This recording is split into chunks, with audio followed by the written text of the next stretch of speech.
जितने भी बच्चियों के द्वारा सुना टॉपिक है, जैसे अनुशासन हुआ और गरीबी हुआ। अनुशासन ऐसा वर्ड है जिसके पालन से मनुष्य क्या बन जाता है, परफेक्ट बन जाता है। यानी कि डिसिप्लिन एक ऐसा वर्ड है जब मनुष्य में एडॉप्ट हो जाती है तो discipline make to man perfect हो जाता है। हमें इस चीजों का, इस वर्ड के अहमियत को समझते हुए खास करके छात्र जीवन में डिसिप्लिन का बहुत बड़ा योगदान रहा है।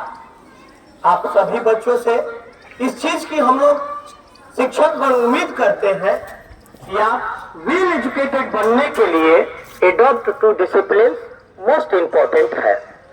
आगे जो क्लास 9th की छात्रा और जो शेष बची हुई है, जो बोलना चाहती है वो आकर के बोल सकती है। बहुत कुछ बातें आप लोगों के बीच में रखें, खासकर अनुशासन पे। अनुशासन जो बच्चे जो भी बताए हैं अक्षरशः सही है, उसका हम लोग को पालन करना चाहिए। और ये नया कार्यक्रम प्रारंभ किया गया विद्यालय में। हर व्यक्ति को विद्यालय में कुछ न कुछ योगदान करना होगा। एक आदमी से विद्यालय नहीं होगा, इतने लोग हैं, कुछ नया पहल करें। इस आज नया पहल के लिए हम सभी जोरदार ताली से स्वागत करेंगे श्री मन नारायण राय का, जिन्होंने ये नया परंपरा स्टार्ट किया। बहुत ही अच्छा रहा, उनका ये सोच भी बहुत ही अच्छा है। एक और बात बताना चाहते हैं, जो भी कार्यक्रम होता है हम देखते हैं सिर्फ लड़कियों द्वारा भागीदारी निभाया जाता है, ये हमको अच्छा नहीं लगता है। इसमें लड़के भी पढ़ते हैं, उनके भी द्वारा कुछ पहल किया जाए, आगे आकर कुछ किया जाए। क्योंकि जब भी जो कार्यक्रम होता है वह सिर्फ लड़कियां ही भाग लेती हैं, लड़का सिर्फ आता है, पढ़ता है। पढ़ाई में भी आप लोग देख लीजिए, खुद आप लोग सोच सकते हैं कि पढ़ाई में भी आप लड़कियों की अपेक्षा पीछे हैं। इसलिए आप पढ़ाई पे भी ध्यान दें, इस बात को भी ध्यान दें कि नहीं है, हमको उससे आगे रहना है। तो हम यही अपेक्षा करेंगे आगे से आप लोग भी ऐसा कार्यक्रम में भाग लें और आप भी आकर कुछ अपना विचार व्यक्त करें। ऐसा नहीं कि सिर्फ लड़की व्यक्त करे, कुछ ऐसे भी लड़की भी कुछ ऐसी है जो हमेशा पीछे रहने की प्रयास करती है, हमें हमेशा पीछे रहने की प्रयास करती है। इसलिए वो अभी आगे आए। ऐसा नहीं कि हम पीछे बैठे और आए, आज बैग लेकर आए हैं, अब बस सुने या चले गए, ऐसा नहीं होना चाहिए। आगे से हम कोशिश करेंगे प्रतिदिन कुछ न कुछ ऐसा बिंदु हो जिसपे आप लोग आकर बोले, एक व्यक्ति दो व्यक्ति जो भी हो आकर बोले, जिससे हम लोग के बीच जागरूकता पैदा हो। देखने से जागरूकता, जैसे अभी इन लोगों ने बोला था, आपके अंदर भी हो ऐसी भावना प्रकट होती होगी कि हम भी काश चलकर बोलते। जैसे ये कल ही हमको पता चला था, इनके द्वारा, श्रीमंत जी के द्वारा बताया गया था कि हम ऐसा चाहते हैं। हमने कहा कि ये तो बहुत अच्छी पहल है भाई, आपके द्वारा ऐसा किया जाए। मेरे भी मन में ऐसा भावना उत्पन्न हुआ कि हम भी ऐसा पहल कराएं। इसी तरह से आप लोगों के भी मन में ऐसा होना चाहिए कि हम भी चलकर कुछ अपना विचार व्यक्त करें। इसके लिए 10 से 15 मिनट इस समय में, जो प्रार्थना का समय है, इसमें आप लोग तो ले सकते हैं 10 से 15 मिनट। धन्यवाद। मैं सेल्फ रुचि कुमारी, मैं आप सभी के बीच गरीबी के बारे में कुछ बताना चाहती हूँ। गरीबी उस अवस्था को कहते हैं जिसमें व्यक्ति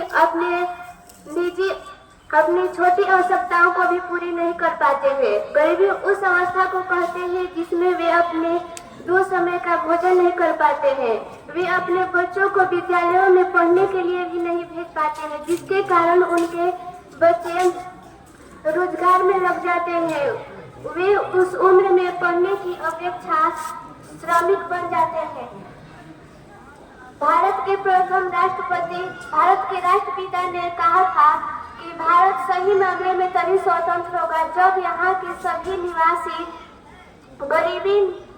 गरीब न हो। प्रसिद्ध अर्थशास्त्री नक्स कहते हैं कि गरीबी गरीबी को जन्म देती है, अर्थात अगर भारत के लोग गरीब हैं तो एक चक्रीय रूप में वह सभी वस्तुएं उपस्थित रहती है, जिसके कारण वे गरीबी में ही होते हैं। मैं आप सभी के बीच गरीबी के कारण और उसके उन्मूलन के बारे में बताना चाहती हूँ। गरीबी के कारण में पहला और प्रमुख कारण यह है भारत की बढ़ती हुई जनसंख्या। भारत 2011 ईस्वी में विश्व में द्वितीय स्थान पर था, जो वर्तमान समय में प्रथम स्थान पर हो गया है। इसका कारण है कि हमारे देश की जनसंख्या धीरे धीरे बढ़ रही है, जिसके कारण व्यक्तियों के जीवन में संसाधन की कमी हो रही है। अगर किसी व्यक्ति के परिवार में सदस्यों की संख्या अधिक होती है तो वे संसाधन की पूर्ति के लिए संसाधन की पूर्ति नहीं कर पाते हैं, और अगर किसी व्यक्ति के परिवार में सदस्यों की संख्या कम होती है तो वे संसाधन की पूर्ति अच्छी तरह से कर पाते हैं तथा अपने बच्चों को पढ़ने के लिए भी भेज पाते हैं। इसके उन्मूलन के लिए यह आवश्यक है कि हमारे परिवार में जनसंख्या पर नियंत्रण होना चाहिए। इसके लिए शिक्षा को बढ़ाना जरूरी है। दूसरा प्रमुख कारण है प्राकृतिक संसाधनों का उचित उपयोग नहीं हो पा रहा है। हमारे देश में तो संसाधन उपलब्ध है, लेकिन उनका उपयोग नहीं हो पा रहे हैं। इसीलिए किसी ने कहा था कि भारत तो सही मामले में धनी है, लेकिन भारतीय गरीब है। इसके लिए हमारे देश में उपलब्ध संसाधनों का उचित उपयोग होना चाहिए। तीसरा प्रमुख कारण है आय तथा धन की विषमता। हमारे देश में आय तथा धन की वितरण असमान है। निर्धन व्यक्ति के पास धन कम है, वही धनी व्यक्ति के पास अधिक रुपए पैसे आते हैं, जिसके कारण हमारी सरकार ने इनकम टैक्स लगाई है, जिनके द्वारा अगर कोई व्यक्ति अमीर है, उनके बैंक में अधिक रुपया है तो उन पर इनकम टैक्स लगाया जाता है, और उस टैक्स द्वारा जो पैसा एकत्रित किया जाता है उसे गरीब लोगों पर अनेक कार्यक्रमों के द्वारा दिया जाता है। इसके अलावा भी सरकार ने अनेक कार्यक्रम लगाए हैं जिसके द्वारा गरीबी को दूर किया जा सकता है, जैसे राष्ट्रीय काम के बदले भोजन योजना। इस कार्यक्रम को 2004 ईस्वी में शुरू किया गया था। इसके द्वारा व्यक्तियों को रोजगार के इच्छुक व्यक्ति को उनको रोजगार उपलब्ध कराया जाता है तथा उसके बदले में उन्हें खाद्यान्न उपलब्ध कराया जाता है। इसके अलावा जवाहर रोजगार योजना है, जिसे 1989 ईस्वी में शुरू किया गया था, और मध्याह्न भोजन योजना भी गरीबी को दूर करने के लिए एक योजना के अंतर्गत आता है। इसके द्वारा विद्यालय में बच्चों को मुफ्त में भोजन दिया जाता है, जिससे गरीबी को दूर किया जा सके। इसके अलावा भी हमें सिर्फ सरकार पर ही गरीबी को दूर करने के लिए नहीं रखना चाहिए, हमें अपने आप से भी प्रयास करना चाहिए कि गरीबी दूर हो। इसके लिए गैर सरकारी योजना भी है, जैसे स्वरोजगार योजना। इसके अंतर्गत व्यक्ति अपने रोजगार के लिए सरकार से कुछ रुपए उधार लेते हैं और कुछ समय के बाद उसे लौटा देते हैं। इसके अलावा सामूहिक खेती करना चाहिए, जिसमें गरीब और अमीर व्यक्ति एक साथ कृषि करते हैं और उससे लाभ हुए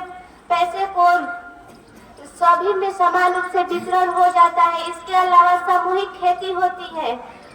इसी प्रकार अनेक प्रकार के कार्यक्रम किया जाना चाहिए, जिससे हमारे देश की गरीबी दूर हो। Thank you.